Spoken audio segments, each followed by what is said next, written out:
How did everything between Israel and Hamas turn out? This question makes a lot of people question their own minds. It's like taking each clue from a puzzle and trying to figure it out.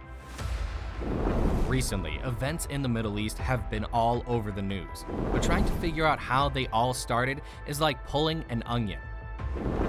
There are many layers to reveal. How did Hamas's attack on Israel go? The story has many turns and twists that keep us all guessing. It's about politics, tensions, and foreign diplomacy. Let's start to figure out this complicated story.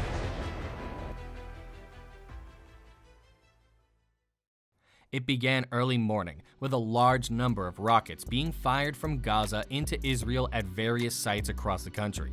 It's probable that the objective was to distract Israelis from the impending invasion by forcing them to stay inside.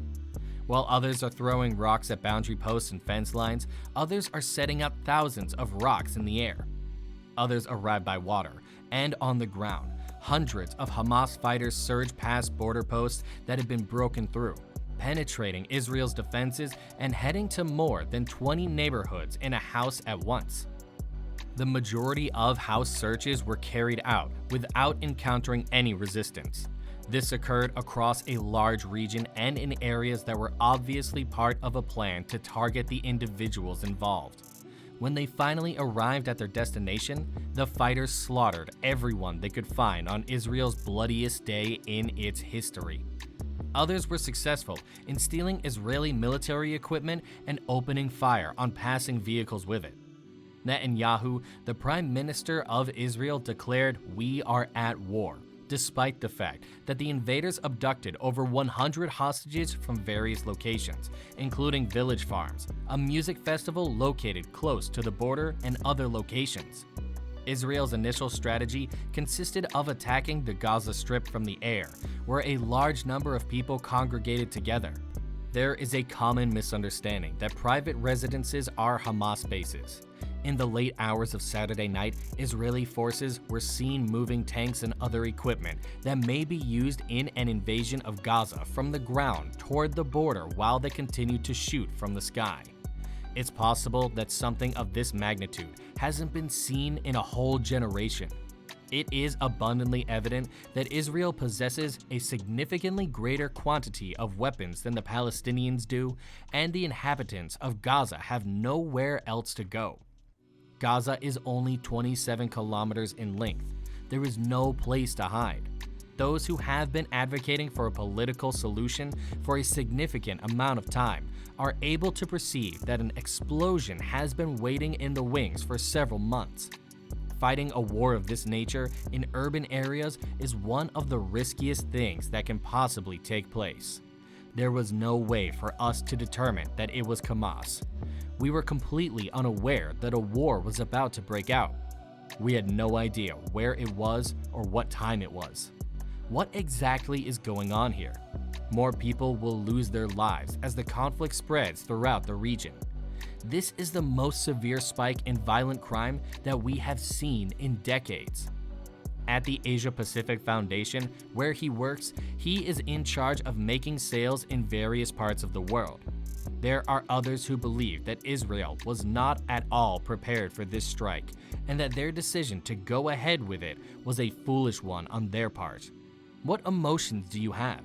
The fact that so many different things fell through the cracks was something that had never happened before.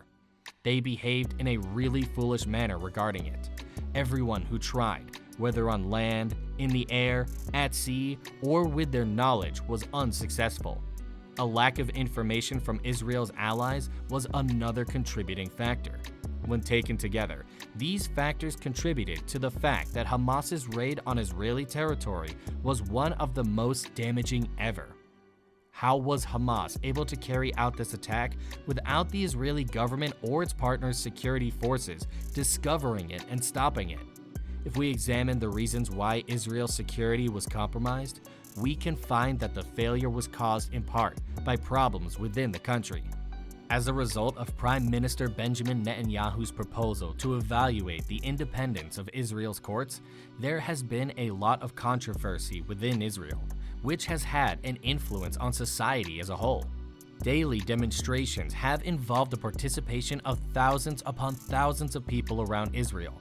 Many of them are members of the Israeli military reserves who have chosen not to perform active duty, which would have required them to work for Israel's intelligence organizations such as Shin and Mossad.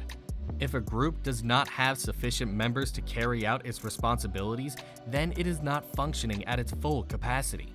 This results in holes in the systems which were obviously exploited to their utmost potential. There is also the question of whether or not Hamas received assistance from big powers such as Iran, which has a history of cooperating closely with Hamas in recent times. Now, the data that David compiled revealed that Hamas forces had entered the country via land, sea, and air. In spite of this, what do we actually know about their capabilities and resources as the battle continues? According to the account, the individuals we encountered were members of the Qassam Brigade, which is a defensive arm of Hamas. Because Israelis are supposed to be monitoring these boundaries with the Palestinian territories, no one saw this coming in the past.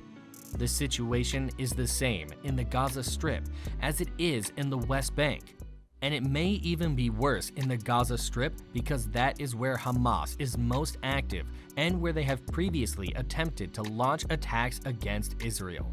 They have become really belligerent recently. Dozens of Israelis have been taken captive by the attackers. What exactly does this imply with regard to the events that you believe will take place during the next few days? Due to the fact that Israelis have seized prisoners and Hamas has gone into the Gaza Strip, there will be a great deal of conflict over the next few months. The conflict with Israel isn't the only thing going on in this region at the moment. In addition to that, the majority of these individuals have more than one identity. There are certain people who hold dual citizenship, such as in the United States. This issue isn't exclusive to only Israel and Palestine. It has repercussions for a number of other nations as well. Since Israel is now launching airstrikes against the Gaza Strip, this places a significant amount of strain on the shoulders of Israel's prime minister.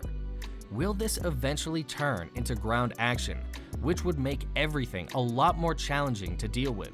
Because Netanyahu likes to conceive of himself as Mr. Secretary, he's going to have a very difficult time with this situation. Did they use a magical moving device to fire rockets from one place and have them appear in Israel all of a sudden?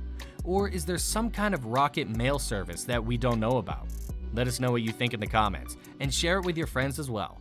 Don't forget to click the bell icon and subscribe to our channel so you never miss a new video. Thanks for watching.